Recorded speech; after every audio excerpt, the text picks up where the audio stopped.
नमस्कार दोस्तों, मैं अवनीश सारा हमारी धरोहर में फिर से आपके साथ हूँ एक बड़ी ही रोमांचक कहानी के साथ, जिसका शीर्षक है प्रायश्चित, जो कि भगवती चरण वर्मा जी की प्रसिद्ध कहानियों में से एक है। तो चलिए शुरू करते हैं। अगर कबरी बिल्ली घर भर में किसी से प्रेम करती थी तो रामू की बहू से, और अगर रामू की बहू घर भर में किसी से घृणा करती थी तो कबरी बिल्ली से। रामू की बहू 2 महीने हुए मायके से प्रथम बार ससुराल आई थी। पति की प्यारी और सास की दुलारी 14 वर्ष की बालिका भंडार घर की चाबी उसकी करधनी में लटकने लगी। नौकरों पर उसका हुक्म चलने लगा और रामू की बहू घर भर में सब कुछ। सास जी ने माला ली और पूजा पाठ में मन लगाया, लेकिन ठहरी 14 वर्ष की बालिका कभी भंडार घर खुला है तो कभी भंडार घर में बैठे बैठे सो गई। कबरी बिल्ली को मौका मिला, घी दूध पर अब वह जुट गई। रामू की बहू की जान आफत में और कबरी बिल्ली के छक्के पंजे। रामू की बहू हांडी में घी रखते रखते ऊँग गई और बचा हुआ घी कबरी के पेट में। रामू की बहू दूध ढककर मिश्रानी को जींस देने गई और दूध न डाला। अगर बात यहीं तक रह जाती तो भी बुरा न था। कबरी रामू की बहू से कुछ ऐसी परस गई थी कि रामू की बहू के लिए खाना पीना दुश्वार। रामू की बहू के कमरे में रबड़ी से भरी कटोरी पहुंची और रामू जब तक आए तब तक कटोरी साफ चटी हुई।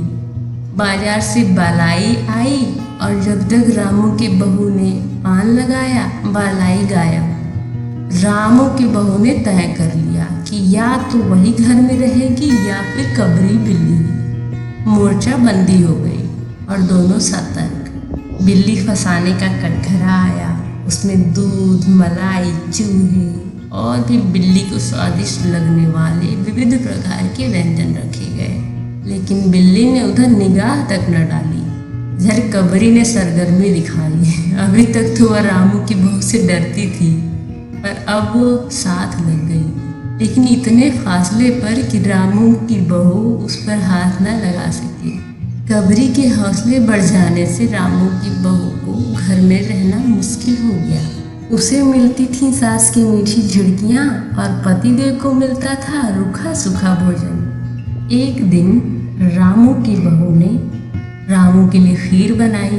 पिस्ता, बादाम, मखाने और तरह तरह के मेवे दूध में औटाए गए। सोने का वर्क चिपकाया गया और खीर से भरकर कटोरा कमरे के एक ऐसे ऊंचे ताक पर रखा गया जहां बिल्ली न पहुंच सकी। रामू की बहू इसके बाद पान लगाने में लग गई। उधर बिल्ली कमरे में आई। ताक के नीचे खड़े होकर उसने ऊपर कटोरे की ओर देखा। सूंघा, माल अच्छा है। ताक की ऊंचाई अंदाजी। उधर रामू की बहू पान लगा रही है। पान लगाकर रामू की बहू सास जी को पान देने चली गई और कबरी ने छलांग मारी। पंजा कटोरे में लगा और कटोरा झंझनाहट की आवाज के साथ फर्श पर। आवाज रामू की बहू के कान में पहुंची।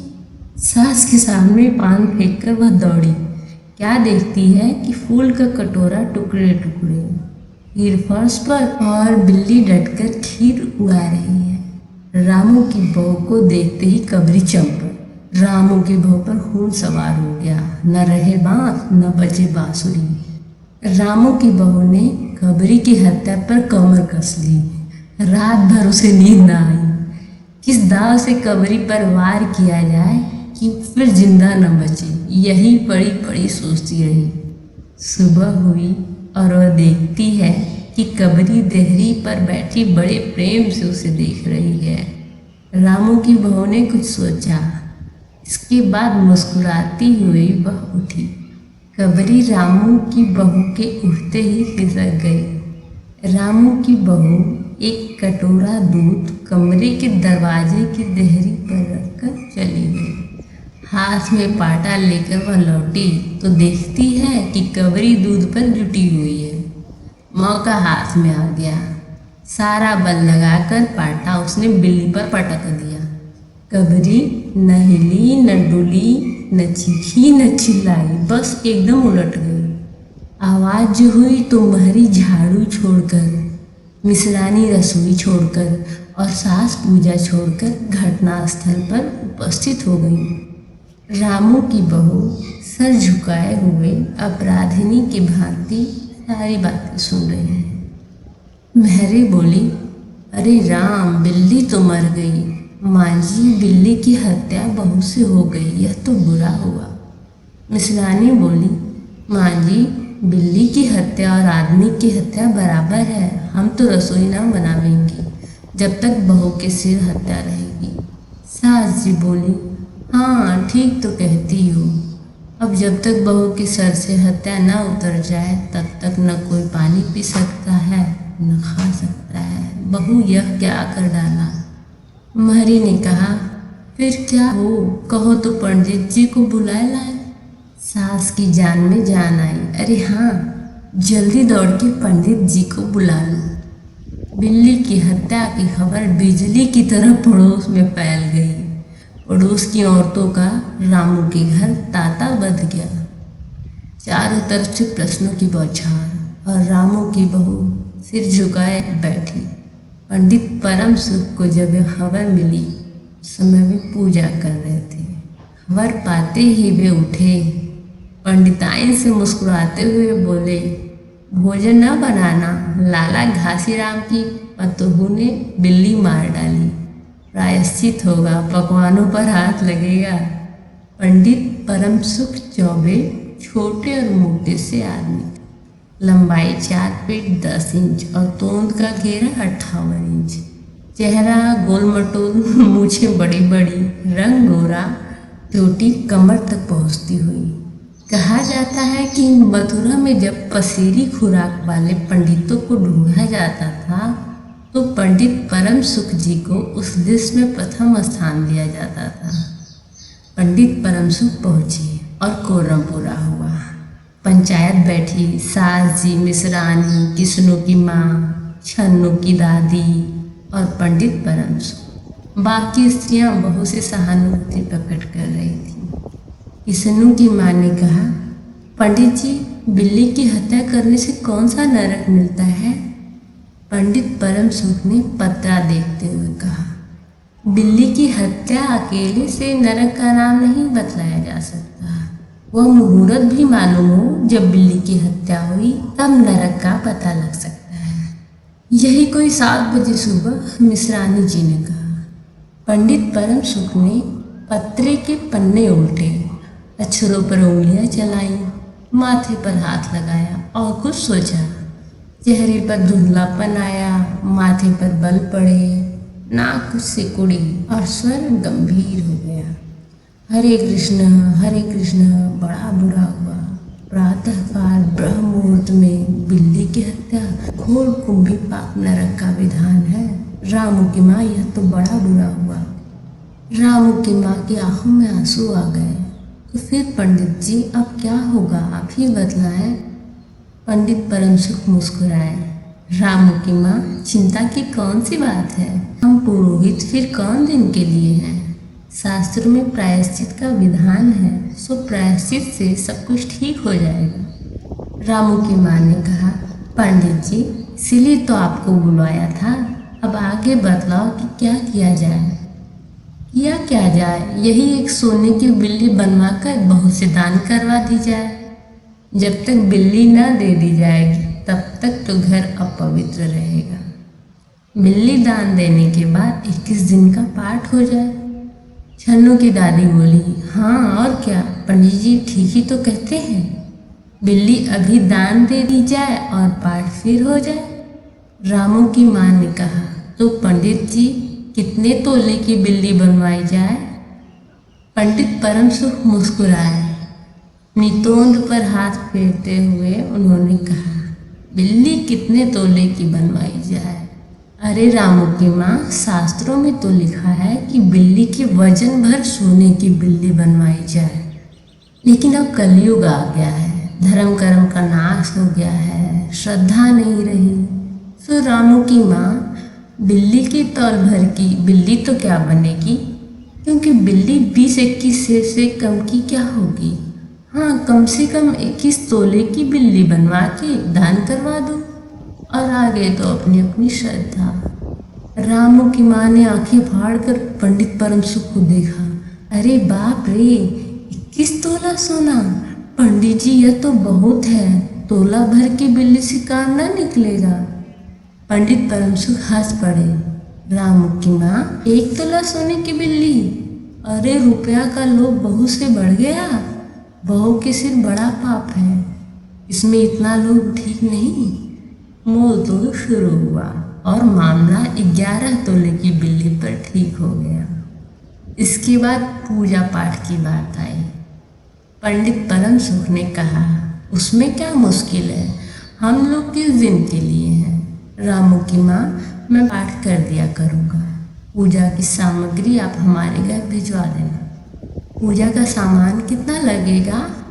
अरे कम से कम में हम पूजा कर देंगे। दान के लिए करीब 10 मन गेहूँ, 1 मन चावल, 1 मन दाल, मन भर तिल, 5 मन जौ और 5 मन चना, 4 पसेरी घी और मन भर नमक भी लगेगा। बस इतने से काम चल जाएगा। अरे बाप रे, इतना सामान! पंडित जी, इसमें तो 100-150 रुपया खर्च हो जाएगा। रामू की माँ ने रुआंसी होकर कहा, फिर इससे कम में तो काम ना चलेगा। बिल्ली की हत्या कितना बड़ा पाप है रामू की माँ। खर्च को देखते वक्त पहले बहू के पाप को तो देख लो। यह तो प्रायश्चित है, कोई हंसी खेल थोड़े ही है। और जैसी जिसकी मर्यादा, प्रायश्चित में उसे वैसा खर्च भी करना पड़ता है। आप लोग कोई ऐसे वैसे थोड़े हैं। अरे 100-150 रुपया आप लोगों के हाथ का मैल है। पंडित परम सुख की बात से पंच प्रभावित हुए।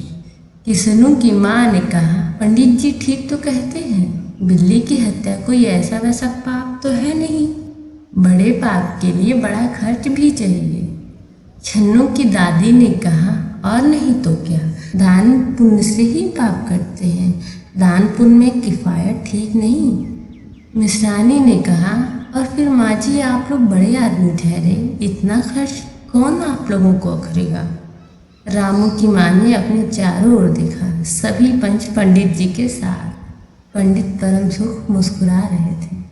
उन्होंने कहा, रामू की माँ, एक तरफ तो बहू के लिए कुंभी पात नरक है और दूसरी तरफ तुम्हारे जिम में थोड़ा सा खर्चा है, सो उससे मुंह ना मोड़ो। एक ठंडी सांस लेते हुए रामू की माँ ने कहा, अब तो जो नाचना चाहोगे नाचना ही पड़ेगा। पंडित परम सुख जरा कुछ बिगड़ कर बोले, रामू की माँ, यह तो खुशी की बात है, अगर तुम्हें यह अखरता है तो न करो, मैं चला। इतना कहकर पंडित जी ने पोथी पत्रा बटोरा। अरे पंडित जी, की रामू की माँ को कुछ नहीं अखरता, बेचारी को कितना दुख है, बिगड़ो ना। मिश्रानी, छन्नू की दादी और किसनू की माँ ने एक स्वर में कहा। रामू की माँ ने पंडित जी के पैर पकड़े और पंडित जी ने अब जम कर आसन जमाया। और क्या हो, 21 दिन के पाठ के 21 रुपये और 21 दिन तक दोनों वक्त 5-5 ब्राह्मणों को भोजन करवाना पड़ेगा। कुछ रुक कर पंडित परम सुख ने कहा, सो इसकी चिंता ना करो, मैं अकेले दोनों समय भोजन कर लूँगा। अब मेरे अकेले भोजन करने से 5 ब्राह्मण के भोजन का फल मिल जाएगा। यह तो पंडित जी ठीक कहते हैं। पंडित जी की टोन तो देखो। मिश्रानी ने मुस्कुराते हुए पंडित जी पर व्यंग्य किया। अच्छा, तो फिर प्रायश्चित का प्रबंध करवाओ। रामू की माँ, 11 तोला सोना निकालो, मैं उसकी बिल्ली बनवा लाऊं।